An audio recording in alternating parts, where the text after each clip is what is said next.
Hey guys, tonight we wander into a place that doesn't quite want to be found, where the air smells faintly of ash and pine resin, and every shadow seems just a little too deliberate.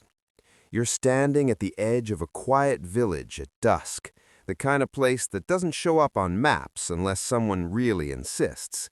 Lanterns hang from wooden beams, swaying gently as if breathing, their soft amber glow barely holding back the creeping dark. And well, you probably won't survive this, not in the way you expect anyway. So before you get comfortable, take a moment to like the video and subscribe, but only if you genuinely enjoy what I do here. And hey, drop your location and local time in the comments. I always like seeing where in the world you're drifting off with me tonight. Now dim the lights, maybe turn on a fan for that soft background hum, and let's ease into tonight's journey together. You step forward, boots pressing into the packed earth road, and immediately something feels off. Not dangerous, not yet, just like walking into a room where everyone stopped talking a second before you arrived. The village is small, maybe a dozen houses, each with those same hanging lanterns. They're handmade, you notice, with delicate paper stretched over thin wooden frames, glowing with a steady, almost too perfect light. Historically, lanterns like these trace back centuries. Paper lanterns were widely used in East Asia during festivals and daily life, especially during the Han Dynasty in China.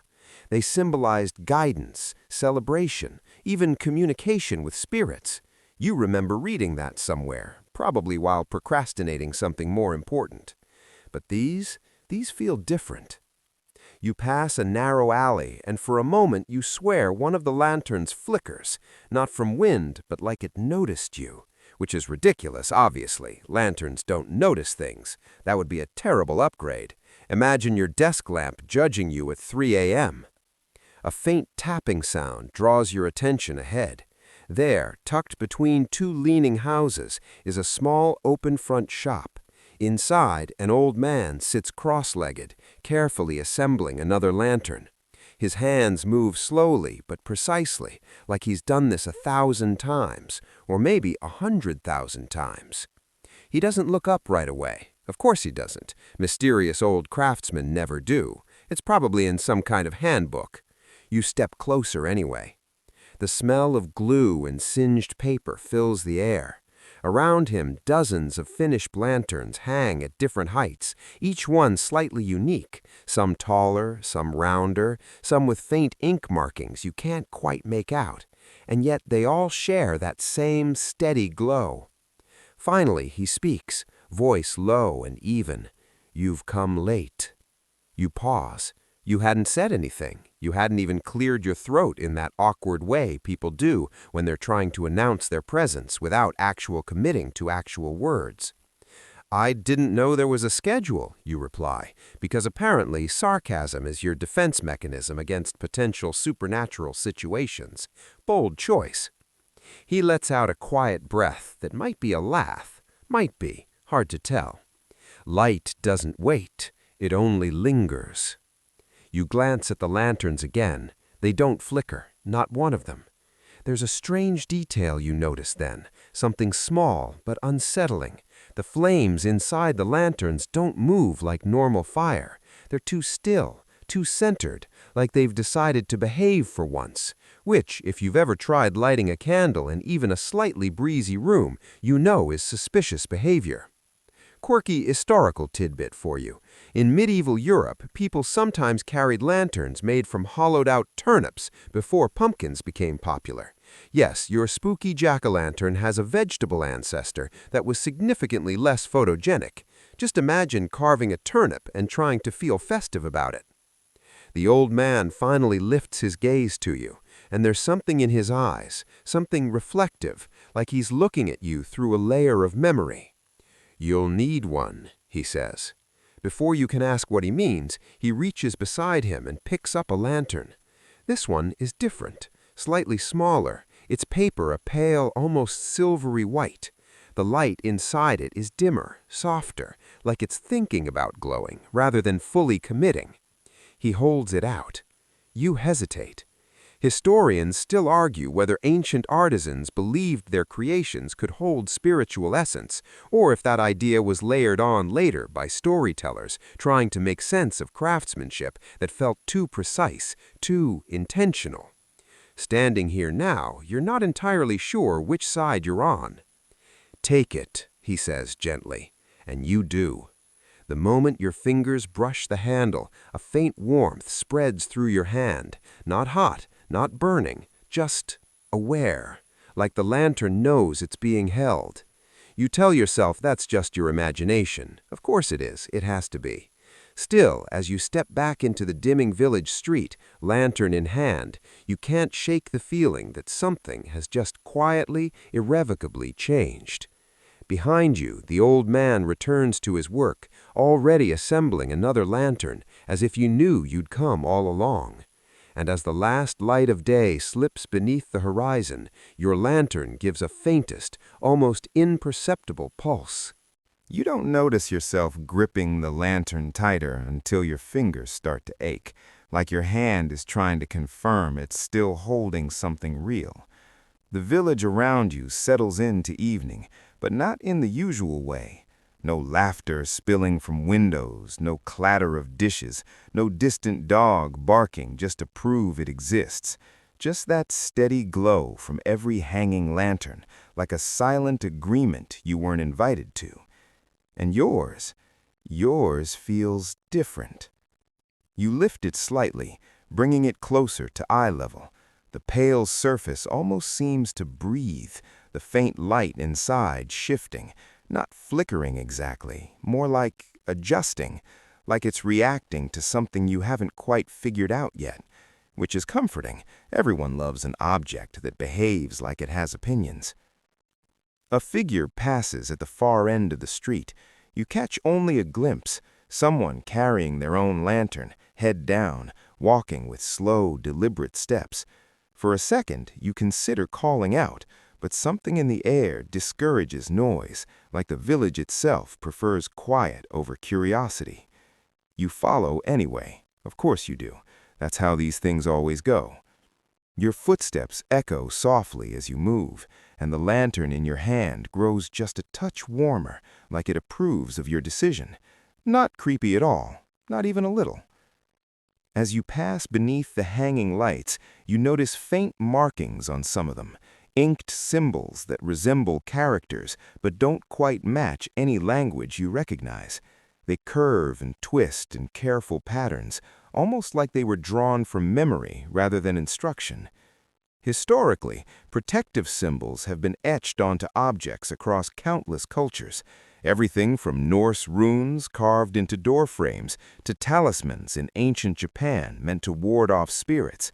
The idea that symbols can influence unseen forces isn't exactly fringe, it's practically tradition.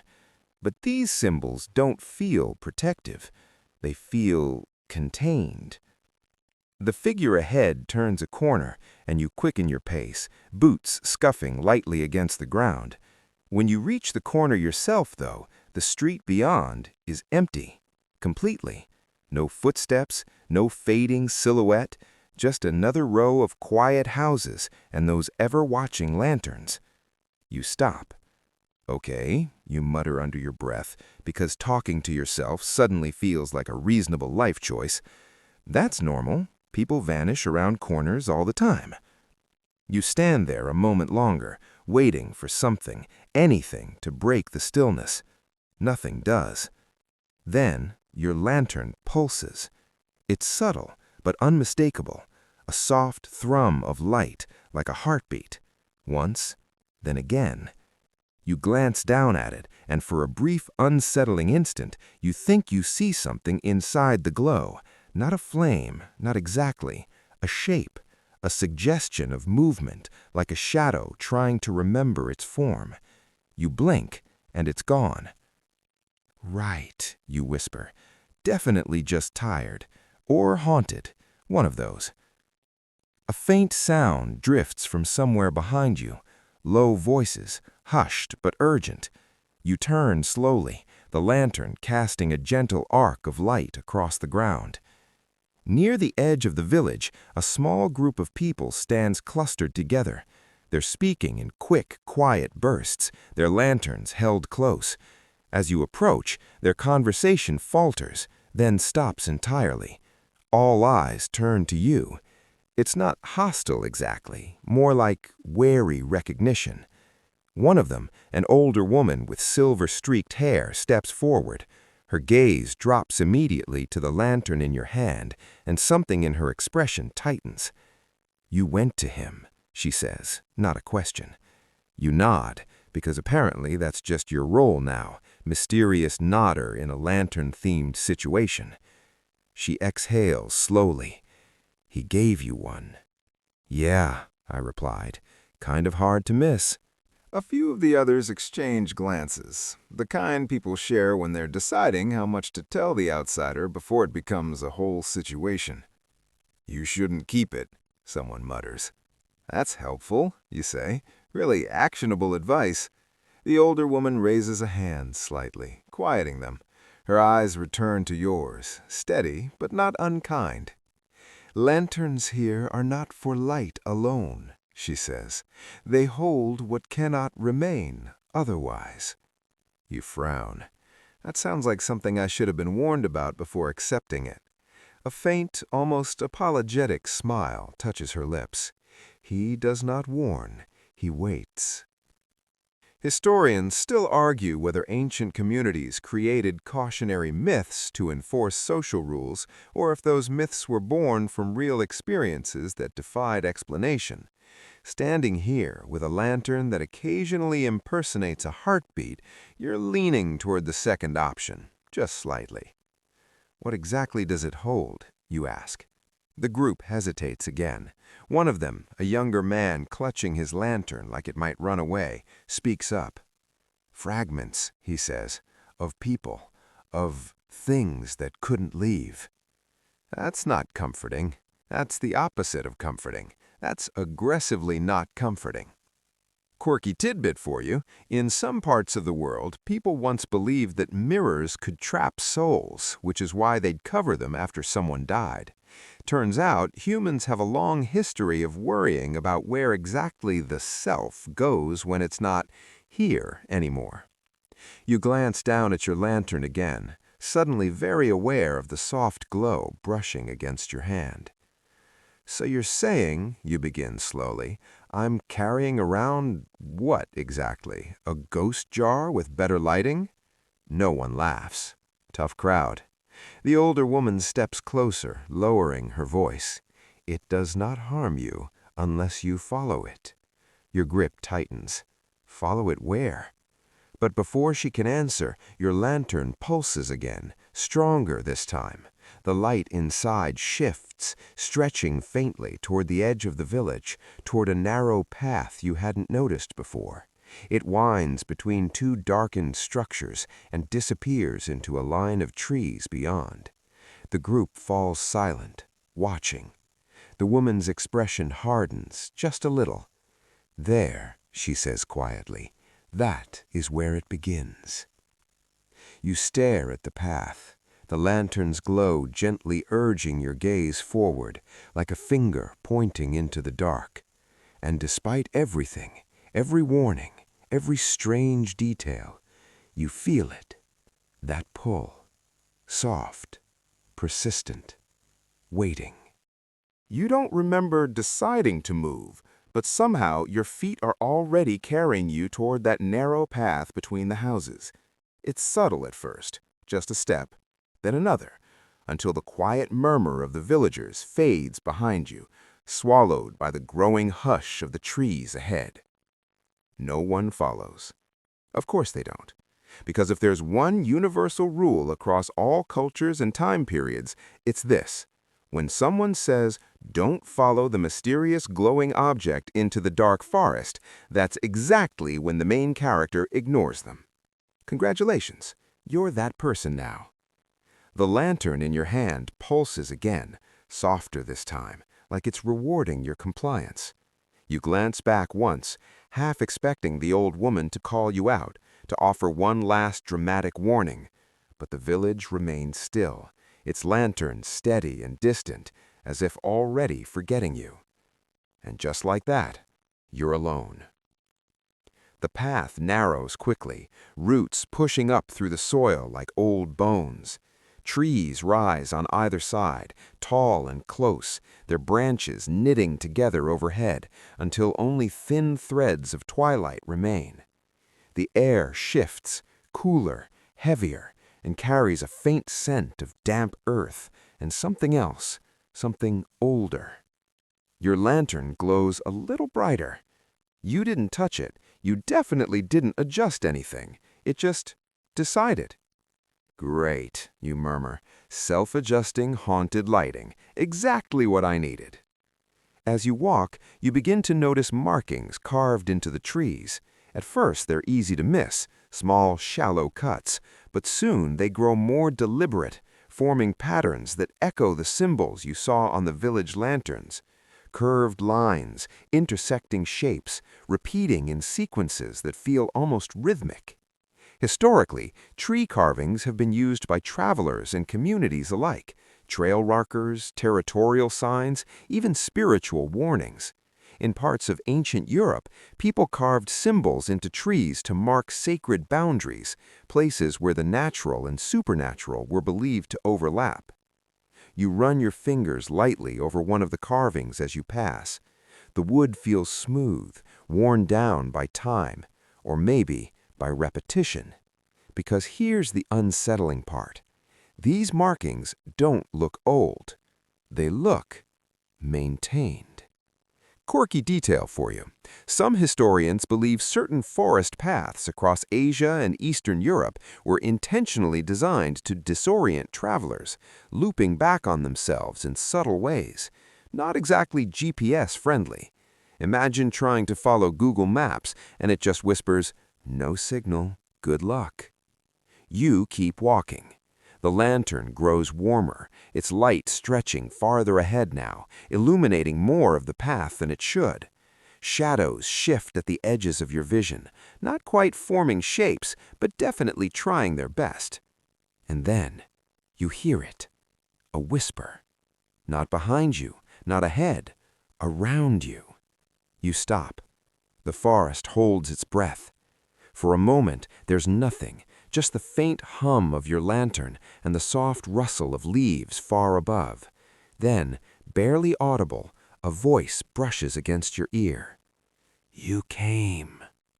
You spin, heart kicking up a notch, lantern swinging slightly in your grip.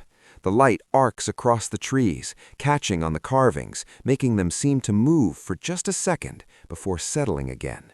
"Hello?" you call, immediately regretting it. Because, of course, if something answers, that's worse. But if nothing answers, that's somehow also worse.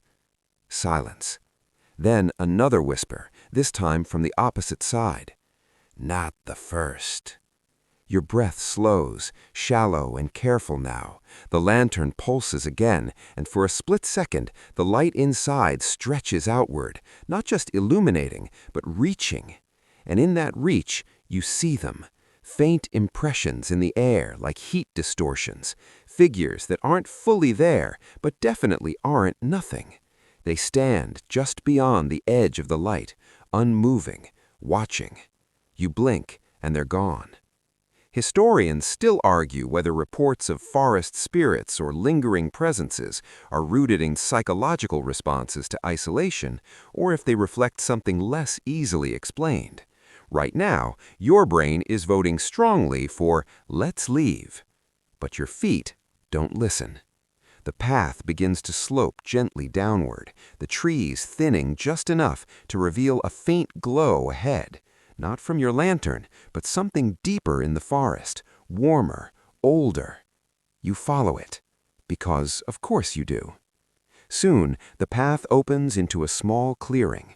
At its center stands a stone structure, low and circular, like the remains of an ancient well or altar. Its surface is covered in the same symbols you've been seeing, only here they're deeper, more defined, as if carved with purpose rather than habit. Your lantern reacts immediately. The light flares, still soft but stronger than before, and the warmth in your hand deepens into something almost insistent. You step closer. Inside the stone circle, the air shimmers faintly, like heat rising from sun-baked ground. But it's night, cool, still. And yet, you crouch slightly, peering into the center. The shimmer shifts, and suddenly the lantern in your hand pulses in perfect rhythm with it. Once, twice, then a sound rises from the circle, low and layered, like multiple voices trying to speak through the same breath. You freeze, because now you understand something the villagers didn't quite say out loud. This isn't just a path, it's a process, and you're already in the middle of it. The sound doesn't stop. It settles instead, low, overlapping murmurs circling the stone structure, like voices that have forgotten how to take turns. You stay crouched at the edge, lantern held just above the carved surface, its glow now perfectly synced with whatever is happening inside that shimmering air. Once, twice, again. Your breathing matches it before you even realize. And that's when it hits you. This isn't random. This isn't some haunted forest doing its best impression of a horror movie. This is structured, intentional, a ritual.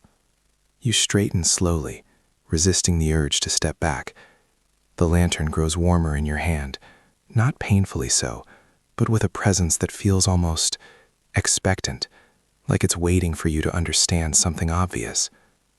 "Okay," you whisper, voice thin in the quiet. "What exactly am I supposed to do here?" The forest, as usual, declines to answer in a helpful, straightforward manner. Instead, the shimmer in the stone circle deepens. It thickens, pulling inward like a slow whirlpool of light and shadow.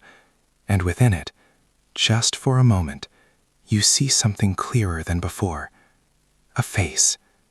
Not fully formed, not stable, but undeniably human. Your grip tightens. The lantern pulses harder, and suddenly the air shifts, cool rushing past you, carrying a faint scent of smoke and oil, like the inside of the lantern maker's shop. And then you're not just looking at the circle anymore. You're remembering. Or something is remembering through you. You see the old man, only younger now, his hands steady and quick, building lanterns in that same quiet shop. The village around him is brighter, livelier. Children run through the streets, laughter echoing where silence now lingers. Historically, crafts like lantern making were often passed down through generations, each artisan refining techniques over decades. Entire communities could depend on a single craft, binding identity to creation. You're watching that kind of legacy unfold, but something interrupts it. A sickness. It moves quietly at first, then quickly, people falling ill, the village dimming not from lack of light, but from absence. You feel it in flashes, disjointed but vivid, empty homes, hurried whispers, the slow realization that something is being lost faster than it can be remembered. The younger lantern maker, him, refuses to let that happen. And this is where things shift, because instead of letting the deck go, he starts building differently. The lanterns change. Their frames become more intricate, their paper treated with oils and ash, their symbols carved not just for decoration, but for containment. He works longer hours, barely sleeping, driven by something deeper than grief, something closer to defiance. Quirky historical tidbit. In some ancient traditions, people believed fire could act as a bridge between worlds, carrying messages, or even fragments of essence, between the living and the dead. Not scientifically verified, obviously, but standing here now, you're starting to think those ideas didn't come out of nowhere. The vision sharpens. You see him standing right here at this very stone circle, placing a finished lantern at its center. The air shimmers just like it does now, and as the lantern lights, something flows into it. Not visible, not tangible, but undeniably present. A piece, a fragment, a memory refusing to fade. Historians still argue whether such rituals, if they existed, were acts of preservation or control. whether they honored what was lost or trapped it in something it was never meant to inhabit. Watching this unfold, you're not sure there's a clean answer. The vision fractures, snapping back to the present. You stagger slightly, breath catching as the forest rushes back in around you. The stone circle hums softly, the layered voices rising just enough to brush against understanding without quite reaching it. And your lantern is no longer dim. The pale light has deepened, swirling faintly, like something inside has fully awakened. Keeper. The word slips through the murmurs, clearer than the rest. You freeze. Yeah, no, you say immediately, because setting boundaries is important. I just got here. I'm not signing up for anything. The lantern pulses, warmer now, heavier. You try to lower it, to pull it away from the circle, but your arm resists, just slightly, like moving through thicker air. Another voice rises, overlapping the first. He cannot leave. A third follows. Someone must. You shake your head, taking a step back this time, forcing the movement. The resistance breaks, and the lantern's glow flickers, not wildly, but enough to feel like disapproval. That's not how this works, you mutter. You don't just assign people to mysterious eternal duties. There's paperwork for that. There has to be. No response, just that steady hum. But you understand now. The old man didn't just make lanterns. He filled them, held on to what couldn't remain. And over time, piece by piece, he anchored something here, something that needed tending, maintaining, containing. Your chest tightens as the realization settles in. He's been doing this alone, for years, decades, maybe longer. And now, your lantern pulses again, softer this time, almost patiently, waiting.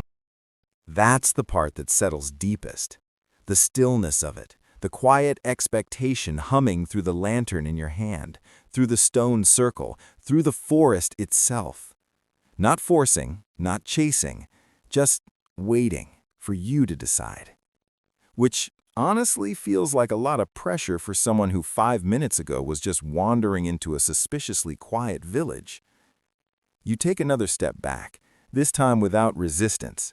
The lantern's glow softens slightly, though the warmth remains, steady and aware. The murmuring voices in the circle quiet, not gone, just lowered, like a room falling silent to hear what you'll say next. Okay, you whisper, more to yourself than anything else. Let's think about this. Because there are options, there have to be. You glance at the lantern, then at the stone circle, then back toward the barely visible path leading out of the clearing. The forest behind you feels different now, not threatening, not exactly safe either, but open, like it would let you leave. No one is stopping you, not the voices, not the lantern, not even whatever lingering presence the old maker left behind. Historians still argue whether moments of choice in ancient ritual spaces were genuine acts of agency or carefully constructed illusions designed to guide outcomes. Standing here, you can't tell which this is, but it feels real enough to matter. You lift the lantern slightly, studying the light within. It swirls gently now, no longer just a faint glow, but something layered, something with depth. And for a brief moment, you think you feel it. Not a voice exactly, but an impression. Not pain, not fear, just presence. Quirky thought, humans have always been weirdly sentimental about light. We light candles for birthdays, vigils, even romantic dinners that absolutely do not go as planned. Somewhere along the way, we decided light equals meaning, and now here you are, holding a lantern that might literally contain it. Then, a soft pulse. The murmurs settle. The forest exhales. And just like that, it's done. You step back, your hand strangely light now, as if it's forgotten what it was holding. The lantern rests at the center of the circle, glowing steadily, its pale light now indistinguishable from the others you saw in the village. You don't feel different, not immediately, but something has shifted, quietly, deeply, like a door closing somewhere far behind you. When you turn, the path is still there, open, waiting. You follow it back through the trees, the forest no longer whispering, no longer watching, just existing, calm and still. The carvings on the trees seem softer now, less insistent, as if their purpose has been fulfilled for the moment. By the time you reach the edge of the village, the sky has deepened into full night. The lanterns hanging from the houses glow as they did before, steady, patient. And there, in the small shop, the old man sits, waiting. He looks up as you approach, his gaze moving briefly past you, toward the forest, then back again. Something in his expression loosens, just slightly. Not relief, not quite, but close. "You saw," he says. You nod. "And?" he asks. You glance down at your empty hand, then back at him. "It's still waiting," you reply. A faint smile touches his lips, quieter than before. "Yes," he says. "It always is." He gestures lightly to the space beside him where another unfinished lantern rests. You hesitate, just for a second, then step inside, and the work begins. The hours that follow don't feel like hours. Time softens here, stretching gently as you sit across from him, learning the careful rhythm of shaping wood, folding paper, binding edges with a steadiness you didn't know you had. The air smells the same, resin, ash, something faintly sweet, and the quiet no longer feels heavy. It feels full. Outside, the village remains still, each lantern glowing with its quiet, contained presence. Not trapped, not lost. Held. You don't ask how long this has been happening. You don't ask how long it will continue. Some questions, you realize, don't need answers to be understood. Instead, you focus on the small things, the curve of the frame, the balance of the paper, the way the light settles once it's lit. Each movement deliberate, each detail part of something larger than it appears. And somewhere along the way, the strangeness fades, not because it disappears, but because it becomes familiar, manageable, yours. Now, as the night deepens and the soft glow of lanterns fills the village, your movements slow. The rhythm of the work eases into something gentler, quieter. The old man says nothing, and neither do you. There's no need. The forest beyond the village rests, its shadows calm, its path no longer calling. At least not tonight. The stone circle waits in its clearing, steady and patient, holding what it must, releasing nothing too soon. And you sit in the warm, dim light, hands resting for just a moment, breathing in the quiet. The world feels distant here, like something just out of reach, softened at the edges. Whatever urgency you carried before, the questions, the need to understand, to define, has drifted away, replaced by something simpler. Presence. You glance at the lanterns hanging around you, each one glowing softly, each one part of a quiet, endless rhythm. There's comfort in that, in knowing that not everything has to end. Some things are simply kept. The light flickers once, not sharply, not urgently, just enough to remind you it's there. Steady, gentle, enough. And as your eyes grow heavier, the soft hum of the village settling around you, you let that feeling linger, calm, unhurried, unafraid. The night stretches on, quiet and kind, and the lanterns keep watch.